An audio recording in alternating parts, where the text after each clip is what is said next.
진심으로 환영하고 축복합니다. 이 시간 저희 또 주님 한 분만을 위해 찬양하는 시간 되길 소망하며 기쁜 마음으로 다 함께 찬양 드리겠습니다.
주님 나를 이끄소서.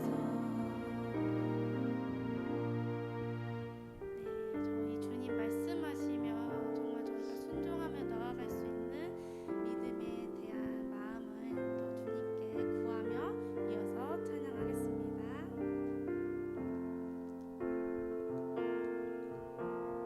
주님 제 마음이 너무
함께 자리에서 일어나서 오늘 이 자리에 모인 우리 양 따라가는 예수 닮아가게 해달라는 찬양의 고백 드리고 계속해서 예배드리겠습니다.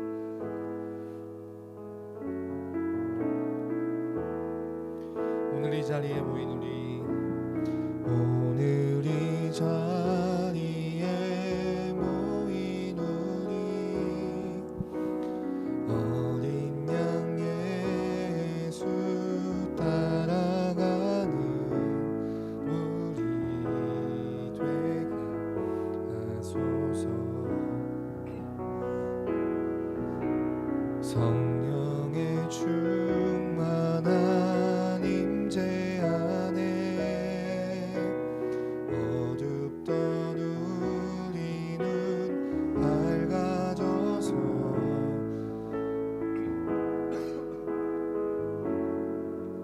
한 번 더 처음부터 고백하겠습니다. 오늘 이 자리에 모인 오늘 이 자리에 모인 어린 양 예수 따라가는 우리 되게 하소서. 성령의 충만한 임재 안에 어둡던 우리 눈 밝아져서 주를 보게 하소서. 주님의 겸손함 주님의 거룩함 주님의 정직함 우리에게 보이사 내 안에 교만함 내 안에 천박함 내 안에 거짓됨 모두 벗어버 주님의 겸손함 주님의 거룩함 주님의 거룩함 주님의 정직함 우리에게 보이사 내 안에 교만함 내 안에 천박함 내 안에 거짓됨 모두 벗어버리고 어린 양 예수 따라가는 우리 되게 하소. 이렇게 해주시기를 바랍시다. 이 시간 함께 고백합니다. 아버지 은혜를 주옵소서. 아버지 영광을 받으소서. 일주일 동안 각자의 삶 속에 있다가 이렇게 함께 하나님께만 집중하며 하나님을 찬양하고 하나님의 말씀 앞에 또 기도로 반응하는 이 시간 주심을 감사하며 이 시간 가운데 하나님이 우리에게 은혜 주시도록 또 사모하는 마음 가지고 나아가는 우리 예배를 통해 하나님이 영광 받으시도록 또 이 시간 이 자리에 함께하지 못하는 우리 다른 청년들의 예배도 물리적인 교통은 없지만 그 한 공동체로 한 영 안에서 성령 안에서 함께 교제하고 하나님 높이는 시간 되도록 함께 합심해서 통성으로 기도하도록 하겠습니다. 기도하시겠습니다. 사랑하는 주님 감사합니다. 한 주간도 세상 속에서 각자 맡겨진 역할들을 감당하고 해야 할 일들을 하며 그 와중에 또 나름대로 하고 싶은 일 쫓아 살아가느라 좀 분주하게는 살았는데 주님 앞에 온전히 살았는지는 솔직히 고백할 수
이렇게 모여 함께 예배를 드릴 수 있음에 감사합니다.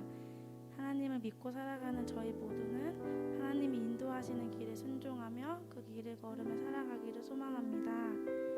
또 하나님과 동행함이 가장 선하고 안전함을 저희 마음으로 굳게 믿게 하시고 복된 이 시간 모여 예배하는 손길 위에 복음 더하셔서 주 안에 모두 하나가 되게 하여 주시옵소서. 감사드리며 예수님의 이름으로 기도드렸습니다. 아멘. 우리 자리에 앉으시고 예수로 살리 찬양하면서 준비한 예물 하나님 앞에 드리겠습니다.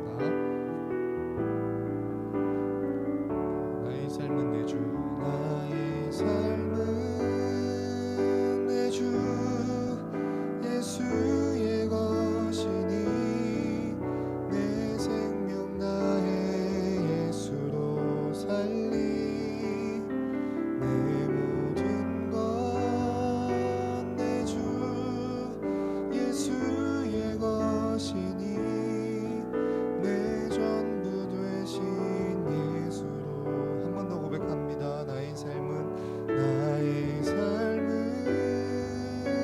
주 예수의 것이니 내 생명 나의 예수로 살리 내 모든 것 내 주 예수의 것이니 내 전부 되신 예수로 살리.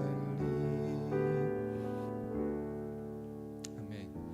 우리 서로 축복하면서 또 이 자리에 함께 나오지 못했지만 코로나 때문에 모니터로 예배하고 있는 우리 다른 청년들이 속히 회복되어서 함께 예배하기를 바라는 마음 가지고 찬양 같이 고백하겠습니다.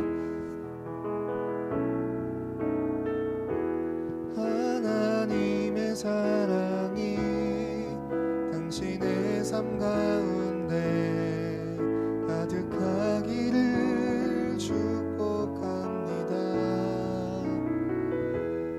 하나님의 은혜가 우리 가운데 가득하기를 한 번 더 고백합니다. 하나님의 사랑이 하나님의 사랑이 당신의 삶 가운데 가득하기를 축복합니다. 하나님의 은혜가 우리 가운데 가득하길 기도합니다. 아멘. 우리 함께 말씀 보겠습니다. 오늘 말씀은요 누가복음 9장 1절로 6절입니다.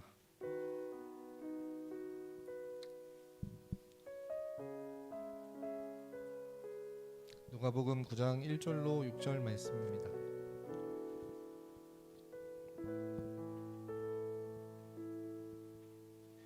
네. 말씀 제목 한번 읽어볼까요? 우리 오늘 시작. 우리 모두가 읽어보겠습니다. 부담스럽겠지만 어쩔 수 없습니다.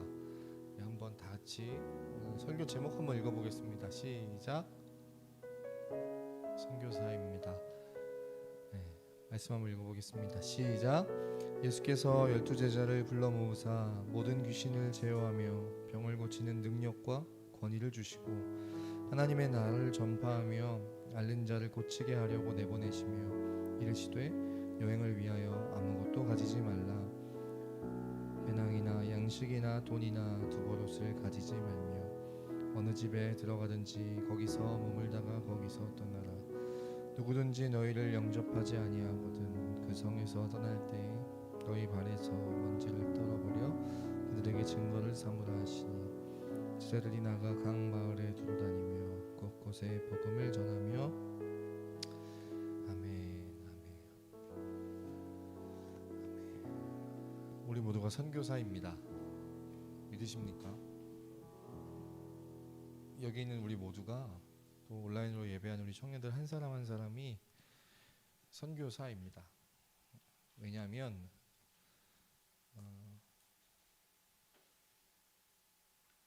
선교사를 통해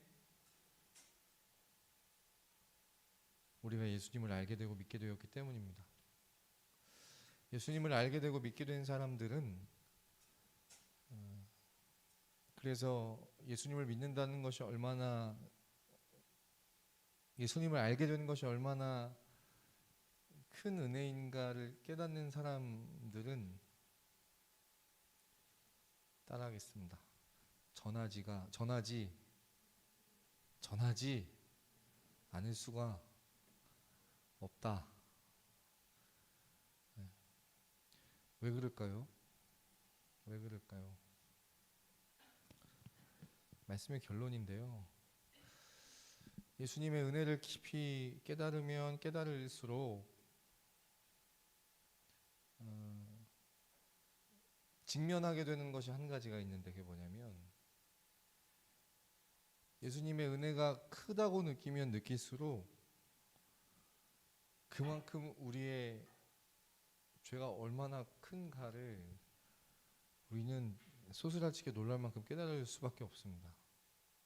반대로 우리의 죄가 얼마나 큰지를 깨달으면 깨달을수록 그것도 용서해 주시고 그것도 십자가의 죄로 십자가 사건으로 대속해 주신 예수님의 사랑과 은혜가 얼마나 큰지를 느낄 수 있습니다. 사랑하는 여러분, 예수님을 믿게 됐다 물어보겠습니다. 우리 청년들한테는 뭐 몇 번이나 말씀을 나눠서 알겠지만, 우리 스스로가 예수님을 믿을 수가 있습니까? 없습니까? 제로입니다. 제로예요. 예수님을 믿는다는 거는, 내가 예수님을 믿는다? 그게 하나님이 살아계시다는 증거입니다. 어떻게 보면 하나님이 살아계시기 때문에 예수님을 도무지 믿을 수 없는 우리가 예수님을 믿어요. 내가 예수님을 믿으면서 하나님이 살아계시다는 증거를 멀리서 찾을 것이 아니라 거울을 보면 딱 그 앞에 증거가 있는 거예요. 아, 나 보면 하나님 살아계신다. 내가 예수님을 믿다니, 내가 예수님을 믿고 있다니, 하나님이 살아계시기 때문에 우리가 예수를 믿는 거예요. 우리 스스로 우리가 죄인이라는 것을 깨닫는 것, 가능성 제로입니다. 그래서 이 땅에 수많은 사람들이 똑같이 복음이 전해지지만 예수님을 믿지 못하는 것은, 특별히 그 가운데 우리가 인간이 죄인이라는 것에 동의하지 못하는 것은, 우리도 그들과 마찬가지로 원래는 우리가 죄인이라는 것을 깨닫고 인정하고 동의할 가능성이 우리 안에는 없기 때문입니다. 사람은 평범한 우리가 스스로 내가 죄인이라는 것을 느낄 수가 없습니다. 특별히 살면서 누군가에게 미안하고 뭐 죄를 짓는 일 있을 수 있겠지만, 그 대상이 그 사람이 아니라 그냥 하늘에 계신 하나님께 죄인이다라는 것을 동의할 수 있는 사람은, 자기 스스로 그렇게 인정할 수 있는 사람은 한 명도 없습니다. 그래서 하나님께서 시편에 하나님이 인생을 굽어 살펴보신즉 굽어 살펴봐도 의인이 없다고 하셨어요. 사랑하는 여러분, 우리가 예수님을 믿는다는 것은, 우리가 죄인이라고 인정할 수 있는 것은, 살아계신 하나님께서 우리 안에 역사하셔서 우리가 죄인이라는 것도 동의하게 하셨고, 그럼에도 불구하고 우리를 위해 이 땅에 오셔서 죽으신 그 예수님과 그 예수님의 십자가가 나를 대신한, 나를 위한 대속의 사건이라는 것을 인정할 수 있도록 우리 안에 계신 하나님께서 역사해 주셨기 때문입니다. 그런데 우리 스스로 도무지 인정할 수 없고 믿을 수 없는 그 일을 하나님이 우리 가운데서 그 일을 하셨는데, 역사하셨는데, 또한 그 일을 우리 안에 계신 성령님으로만 그 일을 하시는 것이 아니라, 창세기 1장에 하나님이 아담을 지으시면서, 사람을 지으시면서 계획하시고 꿈꾸셨듯이 사람을 통하여 그 일을 하십니다. 마태복음 마지막 장에도 사도행전 1장에도 예수님이 제자들에게 재림을 약속하시면서 하늘로 승천하실 때 간곡히 부탁하셨던 것도 그것이었습니다. 내가 다시 올 때까지 어떻게? 성령이 너희에게 임할 텐데 너희가 예루살렘과 사마리아와 땅끝까지 온 유대와 사마리아와 땅끝까지 이르러 내 증인이 되리라.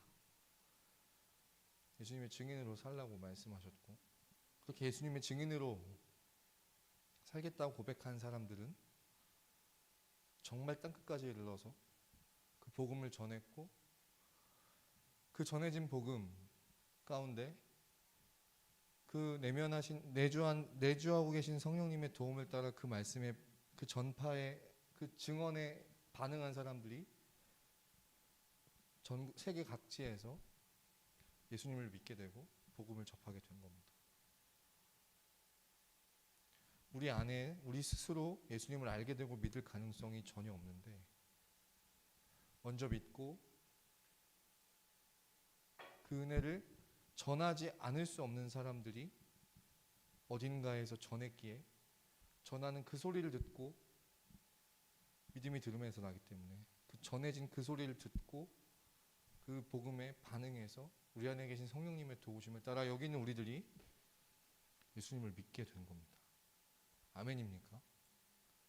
결코 기독교적인 가정, 기독교적인 분위기의 가정에서 자랐기 때문에, 어렸을 때부터 그런 환경 속에 놓여 있었기 때문에, 친구 때문에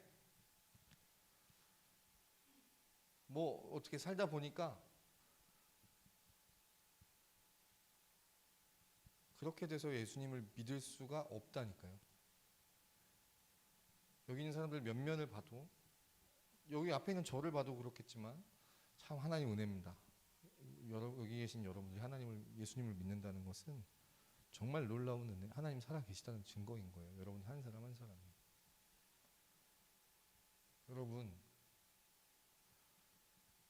예수님을 그렇게 믿는 사실을 아는 사람들은 따라하겠습니다. 전하지 않을 수가 없는 겁니다. 누군가 전하지 않으면 이 복음 그들이 어떻게 접하리요? 그들이 어떻게 이 복음 듣고 어떻게 믿음이 생기리요? 내가 전하지 않으면 저들에게 이 믿음 누가 생기게 하려 하는 마음으로, 그 절박한 마음과 긴박한 마음을 가지고 전했던 사람들이 있기에 그들을 우리는 선교사라고 부르고, 그 선교사들이 있었기에 그들의 외치는 소리, 전하는 소리에 반응해서 우리 앞선 믿음의 선배들로부터 시작해서 오늘 여기에 이르기까지 누군가 전하는 사람이 있었기에 우리 가운데 이 믿음, 이 귀한 보배와 같은 믿음을 우리가 갖게 된 겁니다.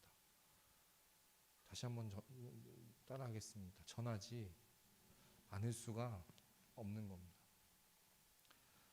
전하지 않을 수가 없는 겁니다. 복음은.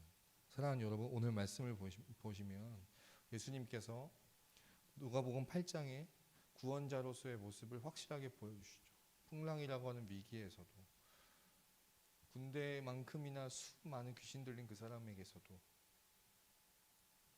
12의 혈루증 앓는 여인에게서도, 12살 먹은 그 딸아이, 죽은 딸아이를 다시 살리는 일에서도 예수님은 그 모든 것들 가운데서도 구원하시는 구원자의 모습을 보이십니다. 근데 이어서 오늘부터 우리가 살펴볼 이 9장에서는 예수님께서 그 일을 혼자서만 하시는 것이 아니라 예수님이 옆에서 예수님의 말씀을 듣고 예수님의 삶을 들여다보고 예수님의 사역을 함께 했던 그 12제자를 9장 1절 보니까 불러 모으십니다.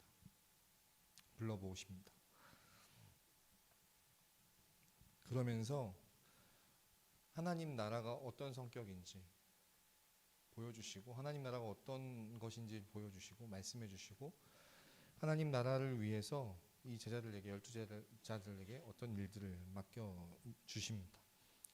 오늘 본문을 보니까 이 12제자에게 두 가지 능력을 주십니다. 귀신을 제어하는 능력과 병을 고치는 능력을 주십니다. 사랑하는 여러분, 이 당시에는 귀신 들린 사람들이 아주 많았나 봐요. 그래서 이것이 어쩌면 가장 중요한 문제였을 겁니다.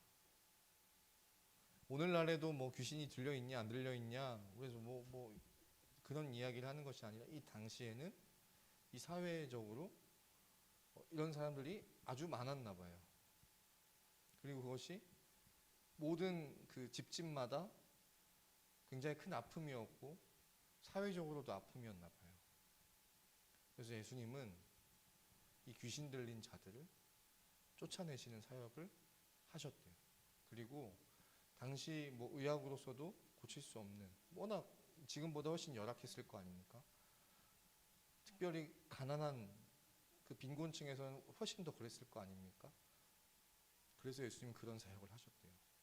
그리고 예수님 혼자서뿐만 아니라 예수님이 불러 모으신 그 제자들에게 자신의 능력과 권위를 주시면서 귀신을 제어하고 병을 고치는, 병을 낫게 하는 이 놀라운 능력을 이 제자들에게 허락하셨습니다.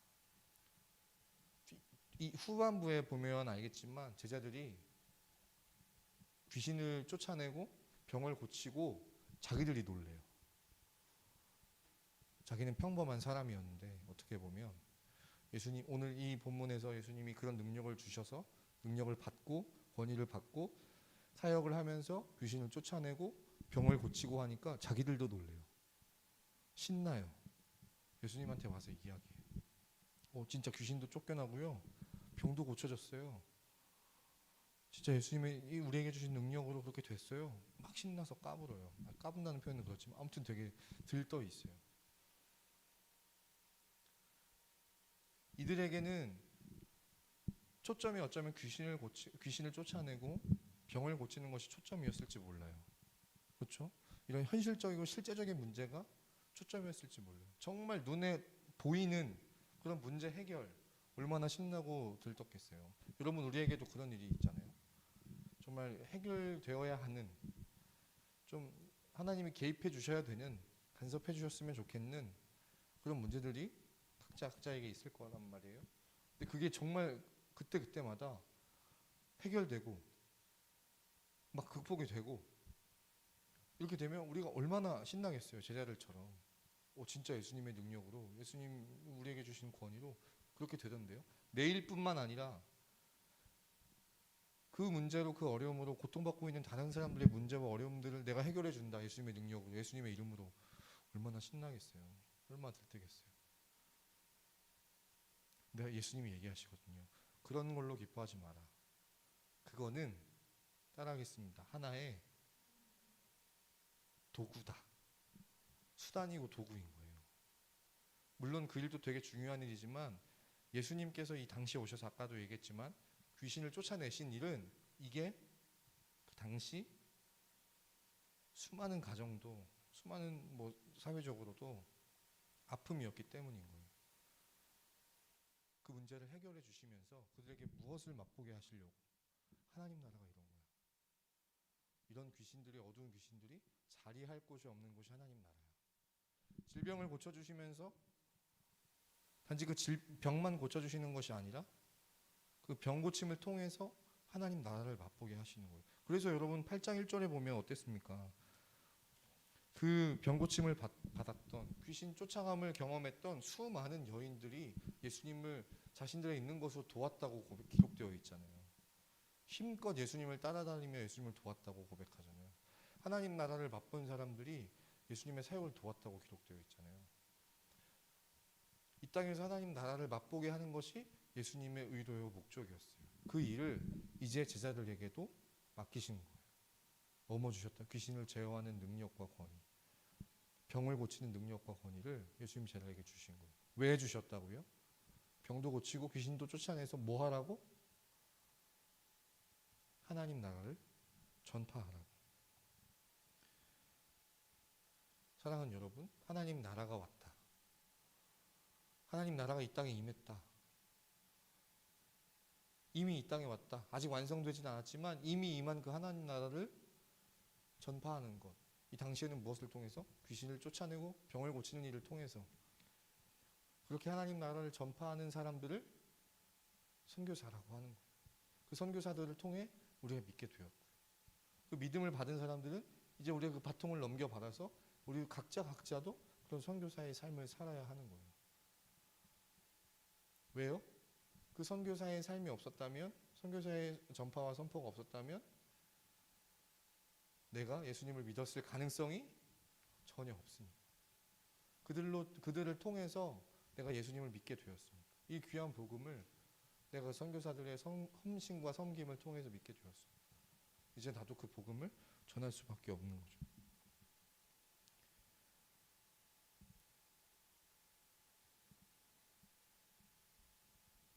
그렇게 우리 모두가 선교사라는 마음을 가지고 먼저 주신 이 은혜를 동일하게 우리 각자가 있는 자리에서 이 은혜가 복음이 필요한 사람들에게 전할 수 있는 우리 모든 청년들 되어지길 소망합니다. 우리 모두가 선교사라는 확실한 정체성을 오늘 이 시간 다시 한번 갖기를 원합니다. 근데 오늘 본문을 보면 예수님께서 그 하나님 나라를 전파하고 앓는 자를 고치게 하려고, 병든 자를 고치게 하려고 제자를 세우셔서 내보내시는데 몇 가지 지침들을 주세요. 근데 조금 의아한 지침들을 주시죠. 9장 3절부터 5절까지입니다. 시작. 이르시되 여행을 위하여 아무것도 지팡이나 배낭이나 양식이나 돈이나 두벌옷을 가지지 말며 어느 집에 들어가든지 거기서 머물다가 거기서 떠나라. 누구든지 너희를 영접하지 아니하거든 그 성에서 떠날 때 너희 발에서 먼지를 떨어버려 그들에게 증거를 삼으라 하시니. 왜 이런 지침들을 주셨을까? 이 지침에 담겨져 있는 이것이 상징하는 의미가 무엇일까를 여러분 짧게 잠깐 살펴보고 이것을 오늘날 우리에게도, 선교사된 우리에게도 적용하면서 살았으면 좋겠어요. 이게 뭐냐면 첫 번째로 여행을 위하여 아무것도 가지지 말라고 하셨어요. 이 선교 여행을 위해서 사람들에게 이 복음을 전하는, 귀신을 제어하고 병을 고치고 하나님 나라를 전파하는 이 선교사의 사명을 감당하는 선교 여행을 다닐 때에 아무것도 가지고 다니지 말래요. 심지어 지팡이, 배낭, 양식, 돈, 두벌옷을 가지지 말. 여유가 될 만한 그 어떤 것도 가지고 다니지 말고 선교 여행을 하랍니다. 무전으로. 뭔가를 준비해 놓지 말고. 이것이 뭘 의미할까요? 느낌이 오지 않습니까?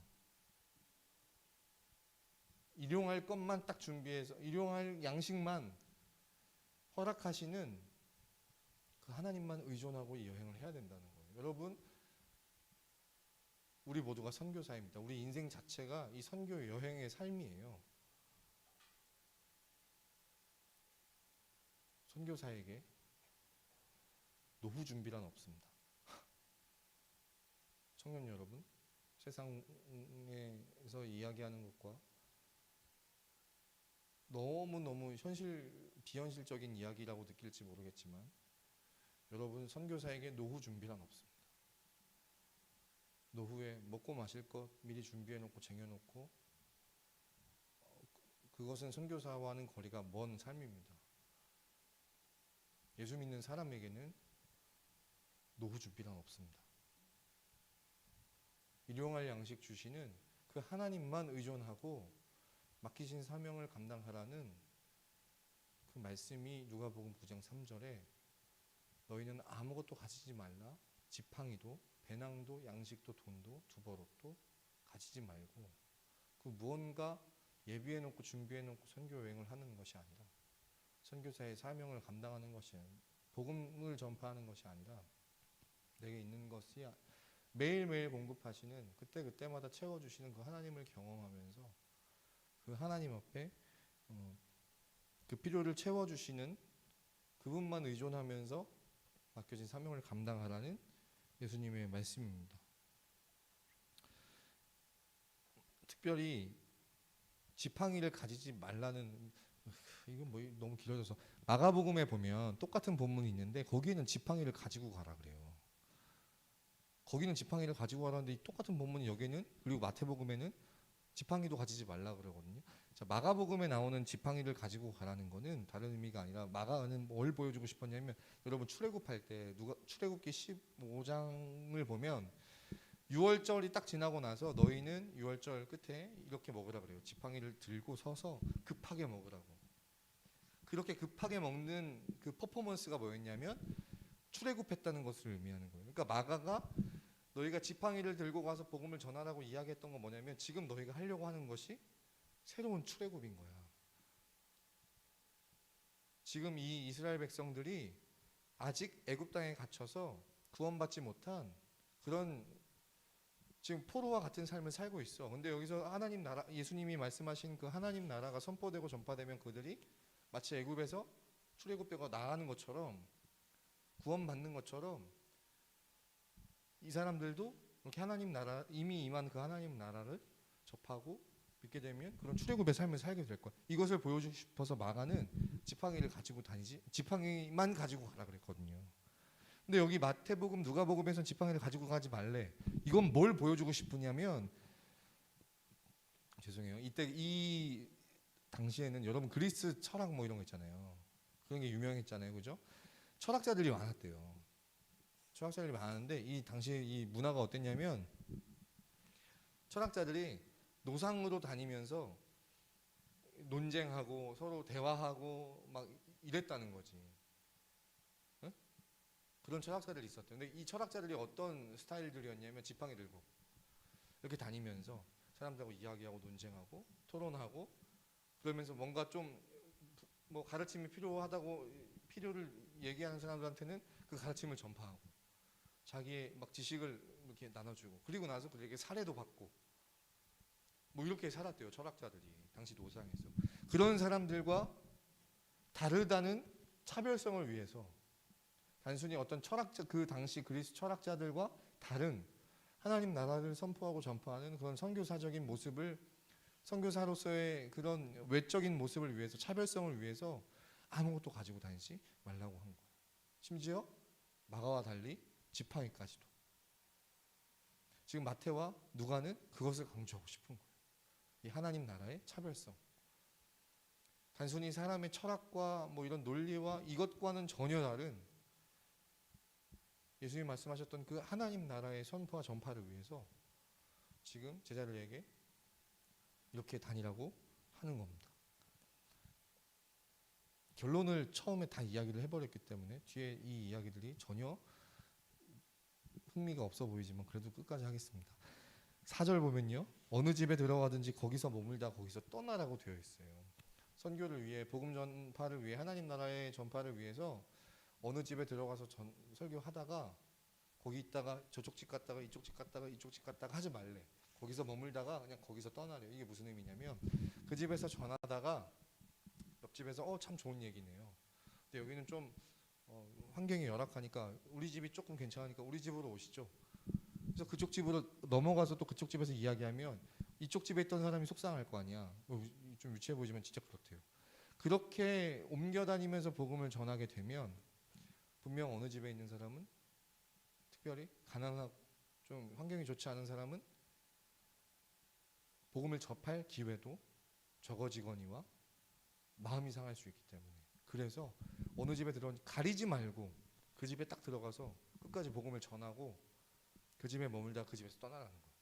오며 가며 하지 말고. 마지막으로 여러분 6절 좀만 5절 누구든지 너희를 영접하지 아니하거든 그 성에서 떠날 때 너희 발에서 먼지를 떨어버려 그들에게 증거를 삼으라. 말 안 들으면 그 발에서 먼지를 털고 떠나라는 거예요. 그들에게 그런 모습을 보여주라는 거예요. 여러분 이게 뭐냐면 유대인들한테는 이런 퍼포먼스가 있었대요. 이런 행동이 뭐냐면 이방 땅에서 있다가 자기 본토 유대 땅으로 들어올 때는 그 이방 땅의 먼지를 털어버리는 왜냐면 우리 땅은 거룩한 땅이기 때문에 이 잡족들 하나님의 나라 하나님의 백성들이 아닌 땅에 있던 사람들의 이 더러운 것을 털어버리고 거룩한 땅에 들어가는 거죠. 모세는 그 하나님께서 너희 신을 벗고 여기는 이 땅은 이곳은 거룩한 곳이니 너희 신을 벗고 오라고 하나님 말씀하셨잖아요.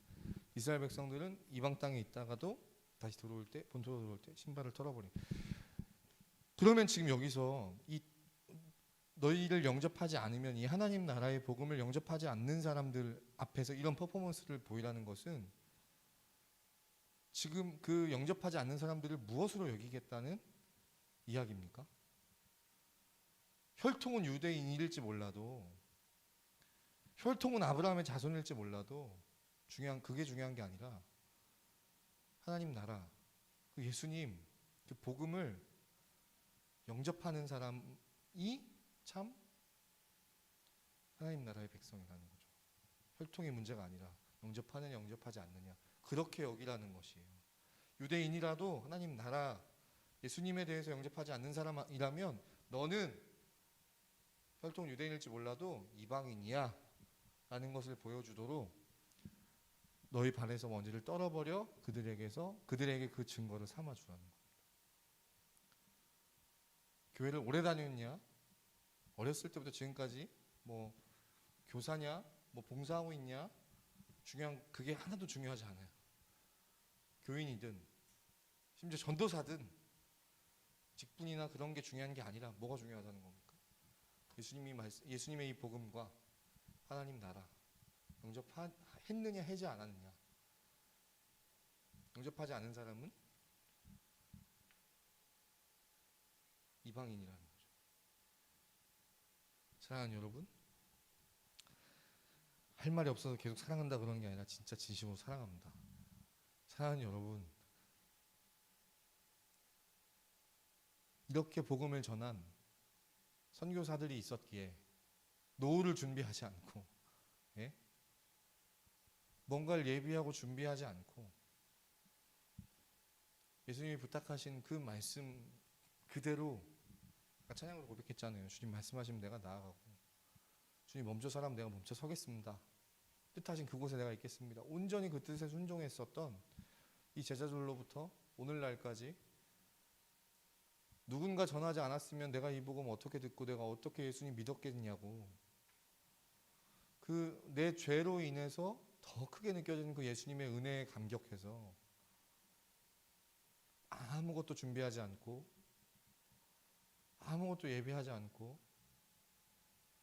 세상과 다른 모습으로 이곳 저곳으로 이 사람 저 사람으로 복음을 전했던 그 누군가가 있었기 때문에, 그리고 오늘날도 뭐 먼 길을 떠나고 먼 곳을 떠나고 그런 것이 아니라 각자 자기의 자리에서 자기에게 맡겨진 사람들에게 그렇게 복음을 전했던 그 누군가가 있었기에 듣는 것 같든 듣는 것 같지 않든 지금 여러분들처럼 안 듣는 것 같아요.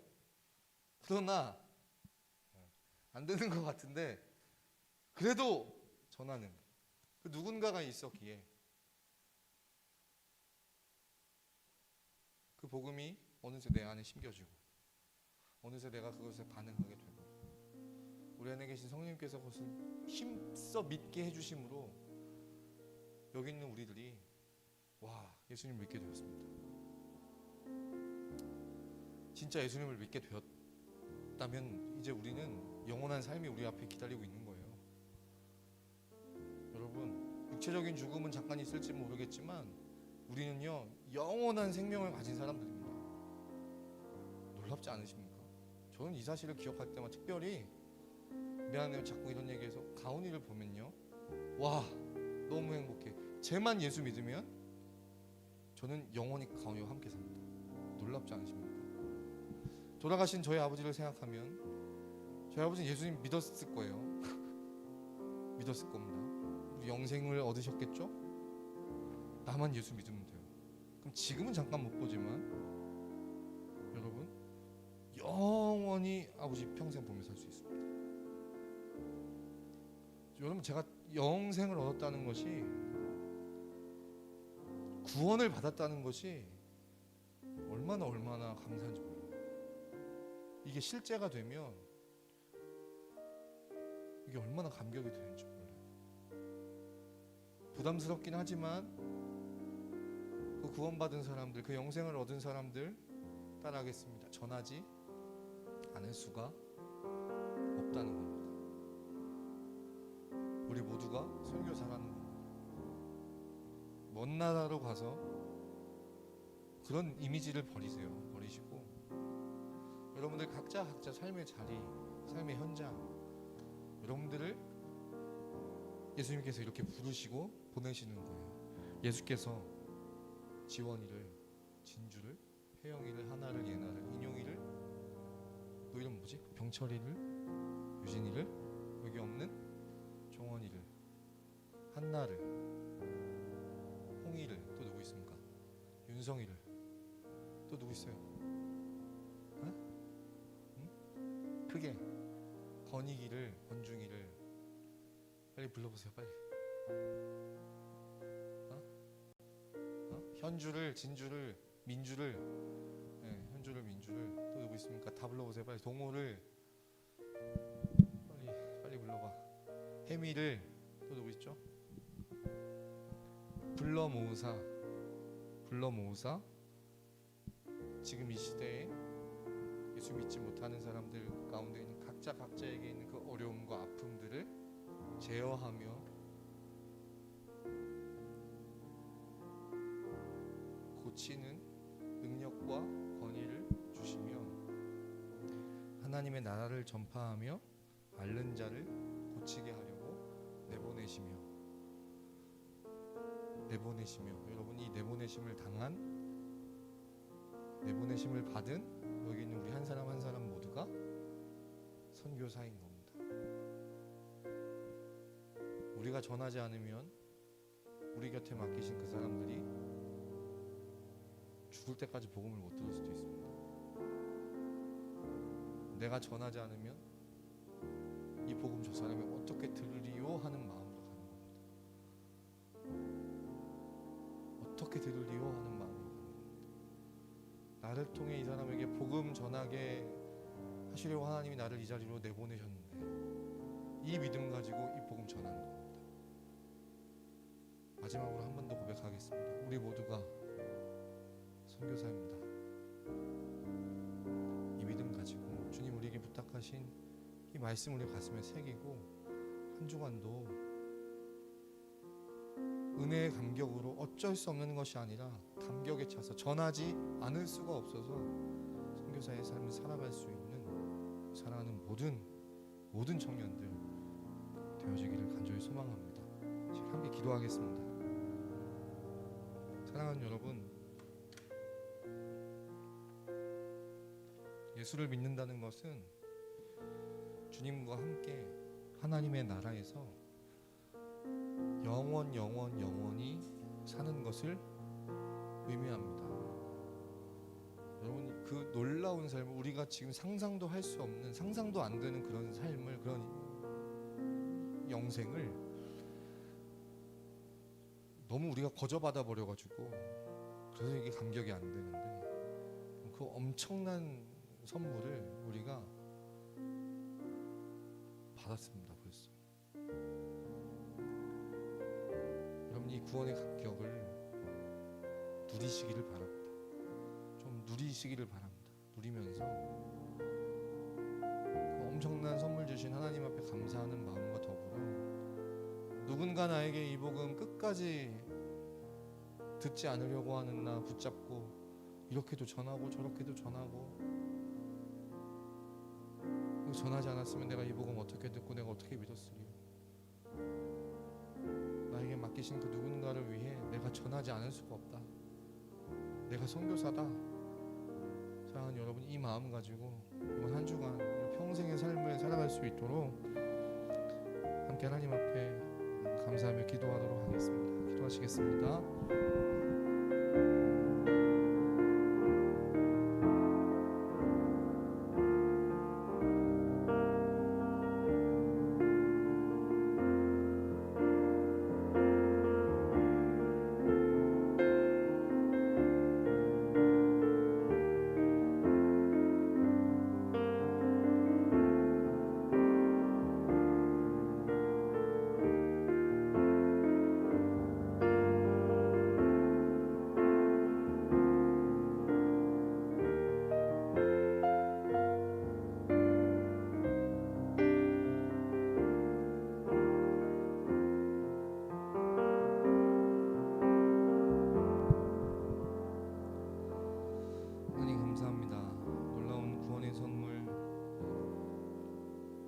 받은 우리가 선물 주신 하나님께 감사하며 이 선물의 내용을 우리가 알아가면 알아갈수록 더 감격하며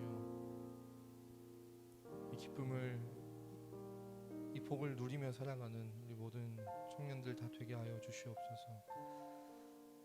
얼마나 되었다고 우리가 무뎌지진 않았습니까?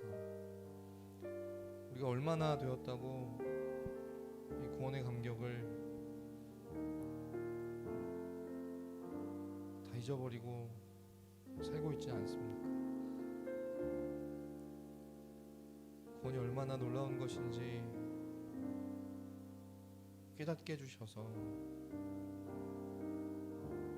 와닿게 해주셔서 우리에게 주신 이 구원을 감격으로 받고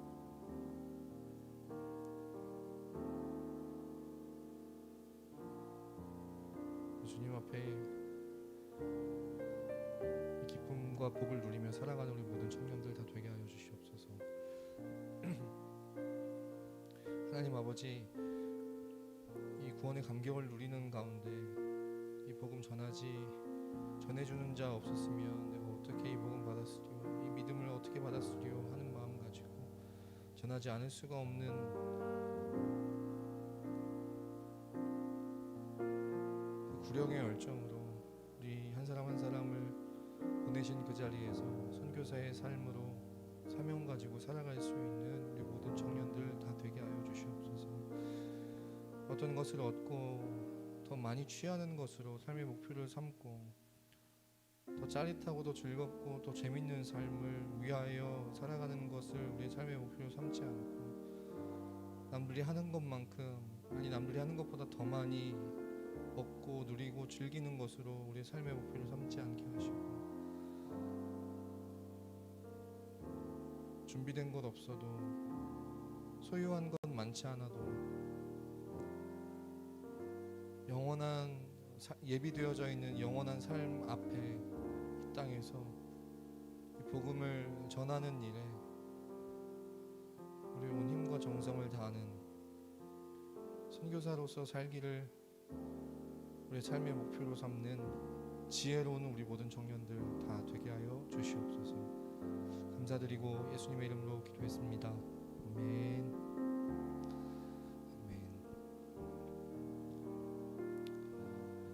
옆에 사람에게 이렇게 고백하겠습니다. 역시 우리는 죄인입니다. 그래서 내가 선교사입니다 이렇게 고백하려 그러면 안 할 거예요. 우리 모두가 선교사입니다 이렇게 고백하라 그러면 또 안 할 겁니다. 가장 효과적인 방법은 서로 일깨워주는 거예요. 네가 선교사다 이렇게 옆에 사람에게 힘껏 이야기해 주겠습니다. 서로 바라보면서 네가 선교사야. 보세요. 빨리 보고 이야기해 주세요. 네가 선교사야. 너다. 그 일을 위하여 보내주신 줄 믿습니다. 그 자리로 선교사로서 한 주간 또 열심히 살다가 이 선교사 서클에 다시 클럽에 모일 수 있는 우리 모든 청년들 다 되었으면 좋겠습니다. 주기도문으로 예배 마치겠습니다. 하늘에 계신 우리 아버지여, 이름이 거룩히 여김을 받으시오며 나라의 임하옵시며 하늘에서 이룬 것 같이 땅에서도 이루어지이다. 오늘 우리에게 일용할 양식을 주시옵고 우리가 우리에게 죄 지은 자 사하여 준 것처럼 우리 죄를 사하여 주시옵고 우리를 시험에 들게 하지 마시옵고 다만 악에서